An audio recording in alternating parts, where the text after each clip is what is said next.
I'm Michael Harrison. Welcome to another episode of Up Close Far Out here on the Talkers Media YouTube channel, a program for communications professionals, pop culture aficionados, political junkies, media freaks, science enthusiasts, fans of radio, followers of technology, and the philosophically curious. If you find this show to be of interest and value, please subscribe to it as well as giving it a like.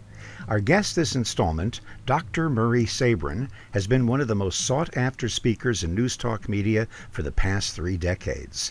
He's one of America's leading experts on libertarianism and free market economics, ideologies that have strong support and followings within the influential arena of talk radio. Dr. Sabrin is a prolific author, widely read Substack columnist, and former Libertarian Party standard-bearer in New Jersey, among his numerous other achievements. He is Emeritus Professor of Finance at Ramapo College of New Jersey and Associated Scholar at the Mises Institute. Let's begin.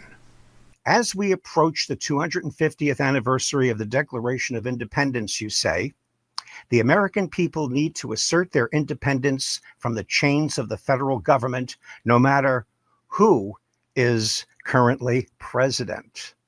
And that is very interesting because most of the people that support Trump are on the right.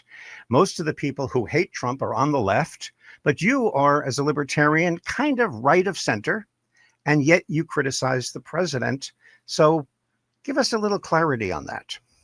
Well, Michael, as you know, I've been advocating free markets, limited government, and non-interventionist foreign policy, sound money, which means the Fed should not be printing money, which causes the inflation and the boom-bust cycle. And the president, I think, has some good ideas in terms of deregulation and lower taxes. Unfortunately, there's another side of the Trump presidency, which I've criticized, which is tariffs, which is getting more involved in the Mideast and Ukraine, and calling for the Fed to lower interest rates, which is just a code word for printing more money. So again, Trump has a mixed record. Spending is still going through the roof. The federal government recently announced that the spending for this fiscal year, which ended September 30th, was, I think, the highest on record with a $1.8 trillion deficit. So spending is not going down. And that's the real problem, Michael. Spending is what drives taxes, what drives the debt, what drives the interest on the debt, and it keeps people chained to Washington, D.C. with all these entitlement programs. We've reached the point of massive cultural dependency on Washington, D.C., and that's why I've created the MAFI movement, which is basically we as a people, as we approach the 250th anniversary of the Declaration of Independence, which talks about life, liberty, and the pursuit of happiness. When I first read that as a youngster, it didn't mean too much to me. But as I got older and studied history, economics, and finance, I realized it means that people have the right to trade with whomever they want. They have the right to keep the fruits of their labor, which is what Thomas Jefferson said in his inaugural address in 1801, and basically have a free society. And that's the debate we should be having in this country. What does it mean to be in a free society? What is the legacy of the Declaration, and how we, the people, can change things today, which are counter to what the Declaration says that we are entitled to by our Creator. That's what it says. We have unalienable rights, the right to life, liberty, and the pursuit of happiness. I see you're wearing your MAFI hat. That's why I'm wearing my hat today. I usually don't wear the hat in the studio on the air, but I figured we'd have an interesting symmetry. What's with the MAFI? What does MAFI mean? Are you a member of a secret criminal organization, and that's your new brand, or what's the deal with MAFI? MAFI is a grassroots movement, which I began, and I hope it grows by the time the Declaration's 250th anniversary takes place next July 4th. It's about the American people saying, okay, you're promising us these benefits, but the point is, it's a fool's errand, because we would be much better off if we kept our own money, save, spend, invest, and be charitable in our own communities. That's the vision I think the founders had for the American people, and that vision has disappeared. And here's the interesting thing, which people don't realize, and I'm one of the few people that are saying it. I may be the only one. The government is not responsible for the health of the economy. We, the people, are responsible for the health of the economy. All government does is muck things up with spending, with regulation, with inflation, by printing money. And we need to reassert our sovereignty, our independence. That's what the Declaration was all about. We, the people, are sovereign. The government is our servant. It's not our master. And therefore, by keeping the fruits of our labor, that's why I wrote my first book 30 years ago, Tax-Free 2000, a roadmap to a tax-free America.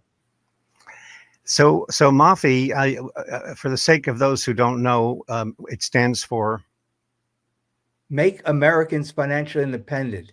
And I've written an extensive essay. A condensed version is available on the Mises.org website entitled Toward Financial Independence and a Constitutional Federal Budget, where I lay out a plan of how the American people can be financially independent. In other words, not dependent on Washington for retirement income, for retirement healthcare benefits.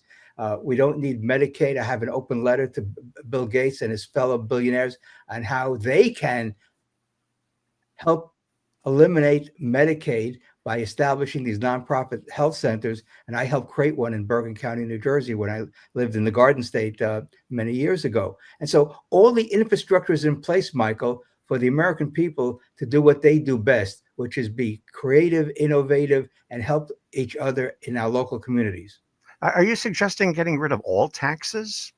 Yes, that was the roadmap in Tax-Free 2000. That was my first book in 1995, and I lay out why they should be eliminated, how they could be eliminated, and what America would look like if we kept the fruits of our labor, if we do what we do best as adults, which is what are our values, what are our preferences, and how can I exercise that in a peaceful manner? In other words, the notion of a responsible adult is that you have financial, fiscal responsibility.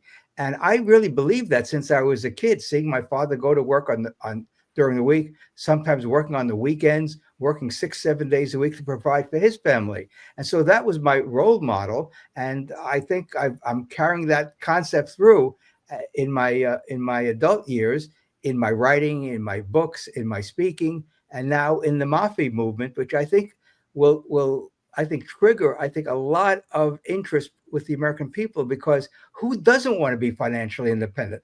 I can't conceive of an adult saying, yes, I want to be dependent upon the federal government for the necessities of life. It doesn't make any sense. But then people will be financially dependent on the charity of other citizens. Do you think that if suddenly people had the option not to pay taxes anymore, that they would necessarily dig into their pocket and give to these charitable organizations the infrastructure between and of which are already laid out, as you point out?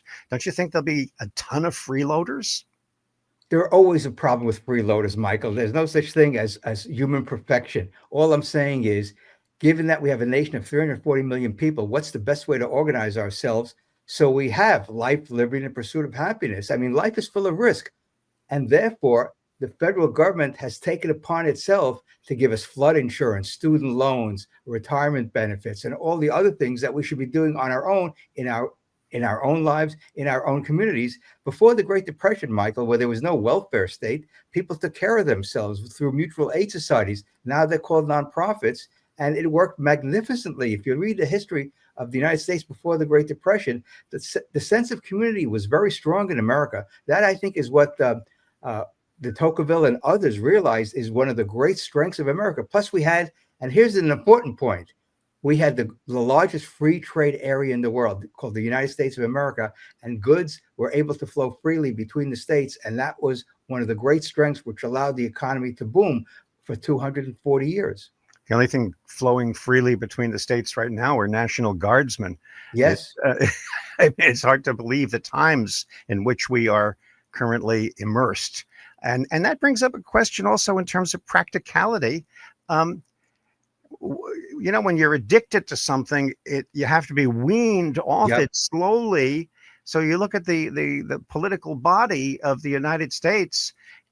How long would it take to wean off of this paradigm that is so entrenched, so embedded?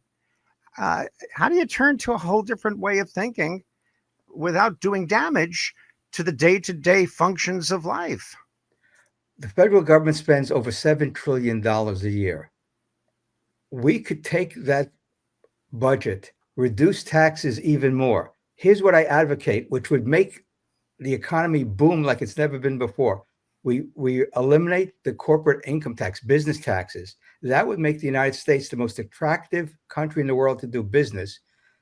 Businesses would no longer rely on government, i.e., the taxpayer. Remember, government can only spend what it raises from taxes and borrows. And that would allow the business community to increase their operations in the United States. Companies from overseas would come to the United States because they wouldn't have to pay business taxes in the USA. That would be the first step in increasing employment, increasing the output of the economy. And then we start weaning wealthy people off of Social Security and Medicare. I laid that out in my essay toward financial independence and a constitutional federal budget.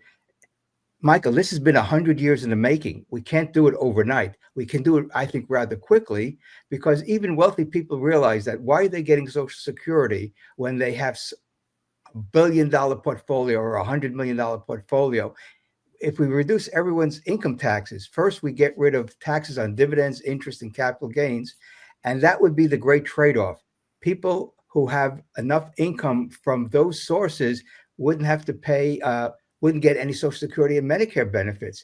And again, this is something that can't happen overnight, but it can happen rather quickly if we change the culture. And what I'm trying to do, which people will say is mission impossible, but you got to start somewhere. As the Chinese have a saying, a long journey begins with first step. And this is the first step I think we need to have. How long it will take, it depends on how quickly the American people embrace the concept of financial independence. Well, that's what my next question was going to be.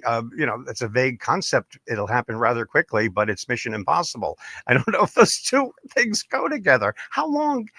Suppose in a perfect world, you could snap your fingers and all of a sudden, Murray's magic is, and I don't mean to diminish the reality of what you're saying, because it is a very, very ongoing long-term ideology that a lot of very bright scholars around the world have embraced. But how long do you think in a perfect world, if you had your way, it would take for this to really take hold? And is the attention span, I'm giving you a tough time today, but you're doing well. And I hope you're okay with that. In a world of short attention spans and instant gratification, where not everybody necessarily has the good of their neighbor in their heart, how long do you think it would take for this to take hold? Totally, probably about 20 years, one generation. I think step by step over the next 5 to 10 years, we could reduce the federal budget by trillions of dollars, get it down to what Article 1, Section 8 talks about, which is authorized spending of the federal government. I think we can do that pretty quickly. I mean, the first thing I would do is get rid of all government support for nonprofits. In other words, give them a year to say, listen, if you do such a great job in helping people in your community, you should be able to raise money from the people in your community. And so you give people a year to get started, to wean off of government money. Then you do the same thing for colleges and universities. They could either raise tuition or increase their social entrepreneurship by raising money.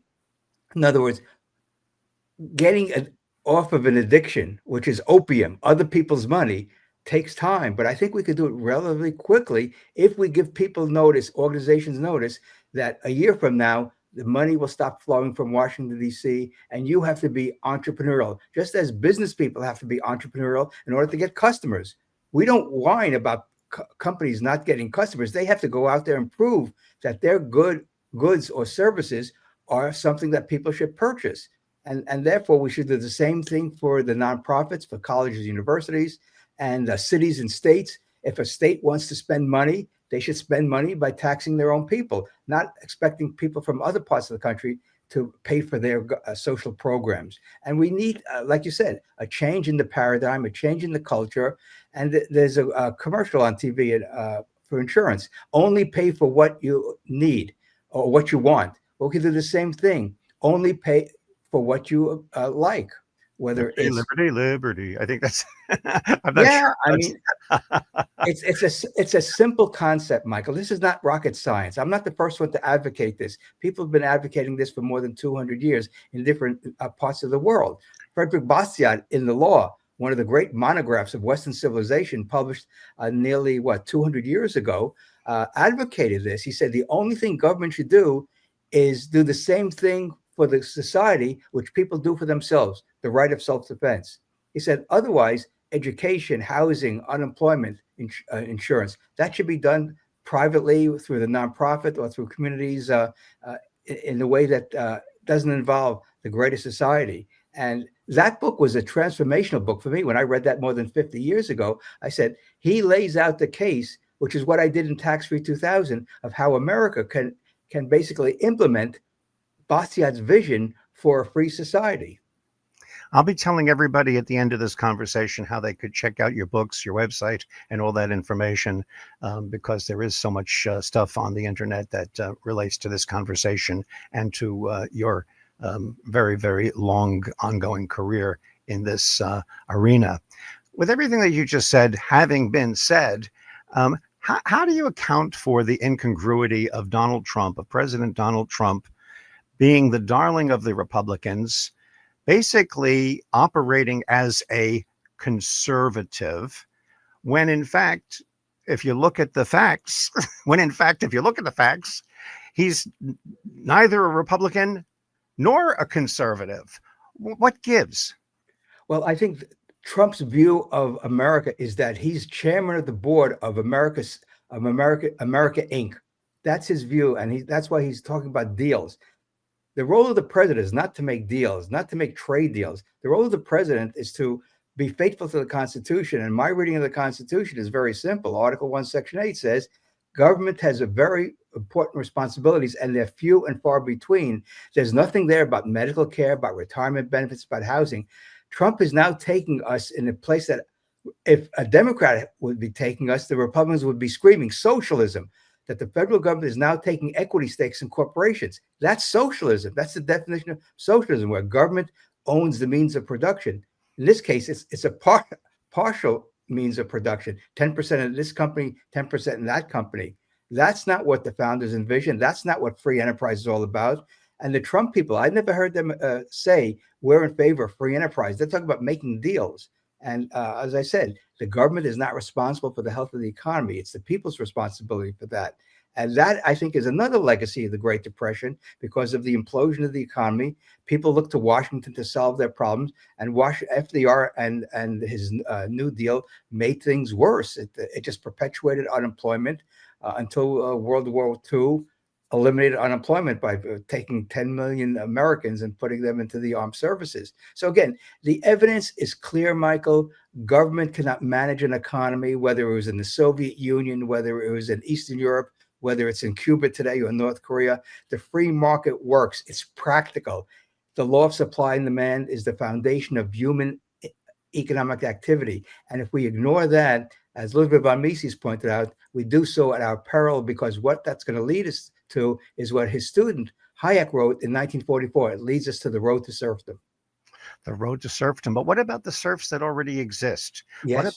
What about the large segment of the population that I can't imagine would know how to be entrepreneurial? I mean, the state of American education. I mean, all over YouTube are these hilarious and tragic at the same time takeoffs on Jay Leno's old jaywalking bit, where he would talk to average people in the street, ask them simple common knowledge questions, and they were so far off the mark, you wonder how they get through their day being so ignorant.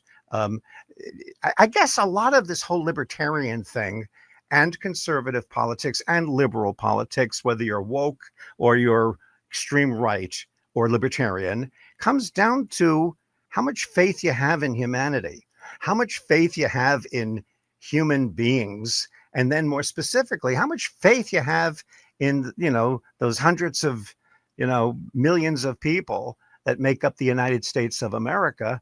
I find that although what you're saying is, it's kind of a North Star, it's kind of an intention, it's a goal, it's a compass of where we should be heading. And from that standpoint, quite virtuous, quite good. But I wonder in reality whether the people are capable, the people meaning the big broad mass of people, are capable of carrying out such a thing? This is the great question. You know why? Congressman Ron Paul, from Texas, when he ran for president in 2008 and 2012 in the Republican primary, he made, I think, one of the most insightful statements about a presidential campaign. He said, "I'm running for president. I don't want to run your life. You have to run your life. That's what it means to be an adult. You are responsible for your livelihood. You're responsible for your well-being." And this is why parents are very important in the evolution of society, because they're supposed to transmit values to their children that they will embrace and become responsible, financially independent adults. And again, I look at my own life and I said, my parents taught me well. They instilled values in me, which carried me through. It gave me a 35-year college teaching career. It allowed me to write books, run for political office with a message. Freedom is our natural right. It's right there in the Declaration of Independence. And what does that mean when people mouth these words? And that's why I'm sort of annoyed with my Republican friends, because they talk about liberty and limited government and free enterprise and fiscal conservatism. And when they get into office, they do just the opposite. They just basically continue what the Democrats gave us since the New Deal, which is bigger and bigger government and more spending and more regulation. One of the most important things a president could do in the Congress is to deregulate the economy. Jimmy Carter doesn't get enough credit in the late 1970s for deregulating the U.S. economy. That sets the stage for the economic boom of the 80s and 90s. And Trump is doing the same thing with a lot of the rules and regulations that have been in place for the past 20 years. So I have to give him credit for that. But the tariff thing really is harmful, because tariffs are taxes. And so since I wrote the book calling for the end of taxes, I certainly don't support a president, no matter what his last name is, who calls for more and more taxes. And tariffs historically have led to conflict. The tariffs on the South during the 1860, 61 led to the secession movement in the South. The tariffs during the 1930s led to the trade wars, which culminated in World War II. So the history of tariffs is one of not only economic problems, economic poverty, but it's also of political instability and military conflict. So if you read history carefully, the evidence is quite clear that tariffs cause global tensions, and therefore they should be avoided at all costs.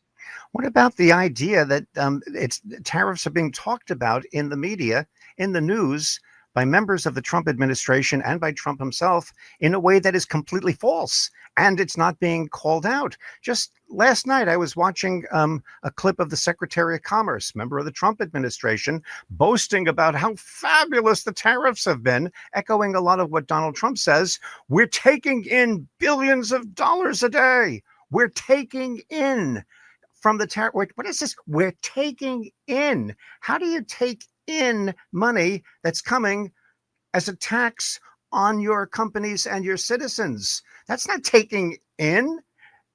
And it doesn't go challenged by the reporters. It doesn't. You sit there and you go, is up down? Is down up? Is left right? I'm perplexed, to be polite, about this. How do you feel when you're sitting and watching the news and you see somebody from the administration talk about the tariffs gleefully, of how much money, billions of dollars, we're taking in from these poor, wretched countries out there that now have to cough it up to do business with us? What a total distortion of reality. What do you think? The tariffs are not paid by foreign companies. They're paid by U.S. citizens, either corporations or small businesses or the American people. Directly. The implication is that it trickles to the American public, that China's paying it, India's paying it, but eventually it somehow winds up being paid by the public in prices. It's more direct than that. Would you? I mean, I'm asking you to explain it, because we obviously have slightly different political philosophies. There are parts of our views that are compatible, but we both seek the truth, and we both seek liberty. And this has been driving me crazy.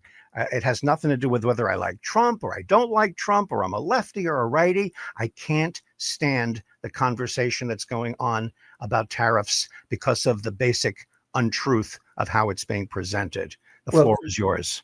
yeah, the notion that a trade deficit is somehow bad, that foreigners are ripping us off. When I heard Trump say that, what is he talking about? When we go to the store, we buy goods from all over the world, whether it's at Costco or Aldi's or on Amazon's website or any other store. There are things that are made all over the world. And so when he's saying we're getting ripped off, then why do the American people keep on buying stuff from overseas if they're getting ripped off? Are they that stupid that they're getting ripped off and they don't even know it? So Trump has this notion that a trade deficit is bad. But as I pointed out on various interviews in the past, we all run trade deficits. I run a huge trade deficit with Publix, my local supermarket. I buy stuff from them. They don't buy any stuff from me. I have income. I'm satisfied getting stuff from Publix or Amazon. We buy a lot of stuff on Amazon every month, hundreds of dollars worth of merchandise. So we benefit as consumers, no matter where the goods originate from, where they're manufactured. And the Trump administration people, I just, when I hear these discussions and assertions by supposedly savvy business people, my head explodes because I don't know what they're talking about, getting ripped off. And so the notion of a trade balance doesn't make any sense because at the end of the year, we have income and we have expenditures. And then we have, if we don't spend as much as we earn, then we have a surplus and we either invest it, donate it to charity, or keep it as a cash in our money market account. So for Trump to talk about this from a national perspective doesn't make any sense. This is another outgrowth of so-called macroeconomics, which looks at an economy from a perspective of not individual actors, consumers and producers, but the notion of these statistics, which show that there are so-called problems with that. There's another point which no one talks about, Michael, is that when countries are facing tariffs of their goods in the United States, which means they don't pay them, and if companies try to pass on those tariffs to the American people, and the people resist that, then there'll be less demand for those products. So what will foreigners do in order to make sure their products are still in demand in the United States? They may cut the quality of their products coming in.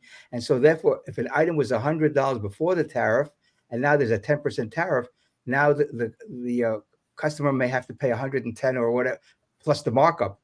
What if the foreign company says, okay, well, there's a tariff on our product that comes in at $100. I'm going to reduce the quality so I can get the cost down, and I still can sell the product for $90 instead of $100, and therefore the tariff won't be onerous on the American consumer. That's something that is an unintended consequence, quality going down of imported goods. And no one's talking about this because they don't have a good sense of how businesses operate, because during the inflation period that we have back in the 70s, the two bouts of inflation, I think people were recognizing packages were getting smaller. Instead of having a 1 pound package, you now have a 15-ounce package. Right. The price would be the same, or the quality of the car or the clothing would go down and they would charge the same amount. But that was an indirect inflation, because if you're getting less for your money, that's inflation. Yeah. In other words, absolutely. You hear that also in discussion about restaurants, the big restaurant chains, a number of them that were very popular in the 80s and 90s and were establishing themselves as cool places to go eat. Now people are turning their back on them because since they've been sold from the original creators, the original entrepreneurs, to these big corporations, they've cut back on the size of the meals. They've cut back on the quality of the bread. People notice that. Yep. People notice that. Obviously, we could fan out in a million directions, and we will talk again. And you are one of the most sought guests within Talk Media. So I'm sure a number of the people watching this channel, which is targeted to people in the media, mostly media professionals, watch this program. So people will be able to see and hear and learn more about you. And I'm going to give that information at the end of our conversation. But that being said, I have one big question for you that's kind of speculative, but we did touch on it. Donald Trump and his administration reps talking about tariffs as if the money were coming in from elsewhere. and talking about other aspects of the economy that don't make sense. Here's the question. Is Trump ignorant or is he lying? That is a great question. I'm not that far from Mar-a-Lago here in Southwest Florida. I could always drive up to Mar-a-Lago and sit Ask down him. with him and ask him some very pertinent questions about the economy. After all, he did go to a prestigious business school, the Wharton School, where he supposedly learned about economics and finance. And I would ask him, as a businessman, do you worry that the companies around Mar-a-Lago, they don't buy anything from Mar-a-Lago, but you buy stuff from the butcher, the tailor, the candlestick maker in Palm Beach County? And do you feel that's a problem for your business because no one's buying from Mar-a-Lago, but you're buying from all these vendors in your area? So if there's no problem with you and your organization buying all these goods from Mar-a-Lago, for Mar-a-Lago, then what's the problem with people in the United States buying goods from overseas? If free trade works in America, then it works globally. See, this is the notion that some economists and the Trump people have a very big blind spot. Free trade is an expression of the people's desires to better their lives. That's what trade is all about. We trade because we think it's going to improve our lives. And therefore, when I find there's a new product out there, I buy it, test it out, see if it works. And if it does, I keep on buying more. That's a trial and error we all have to subject ourselves to in the marketplace. We go to a restaurant, someone tells us it's great. We go there, we don't like it, we don't go there again. And so I would love to sit down with Trump and go over what he really believes in, because you never know what a politician believes in, because they may have private thoughts, but here, the politicians have one goal: get elected and get reelected. But Trump can't get reelected since he is serving his second term in the White House. So again, I would love to sit down and even sit down with the Treasury Secretary or the Commerce Secretary and say, where are you guys coming from? Don't you believe in the free enterprise system, which has built America? I have a book on my shelf called They Made America. It's an oversized book that you find on the coffee table in the doctor's office. It's about, I don't know, 200-300 pages. And it's a little bio of each entrepreneur, many entrepreneurs that built America. There's not one politician in there, Michael. It's all about the men and women who created products and services that we all use today. This is the strength of America. It's not about controls, coercion, mandates, or trying to manage the economy. And there you have it, a conversation with one of America's leading experts on libertarianism and free market economics, Dr. Murray Sabrin. You can learn about his many books on economics, healthcare, and politics by visiting Amazon.com and typing in Murray Sabrin. You can visit his website at MAFIUSA.com. That's MAFIUSA.com. And you can read him on Substack at murraysabrin.substack.com. Thank you for watching and listening to Up Close Far Out with Michael Harrison. I can be reached directly at talkers.com. If you find this show to be of interest and value, please subscribe to it as well as giving it a like. Our producer is Matthew B. Harrison. Copyright 2025 Talkers. All rights reserved.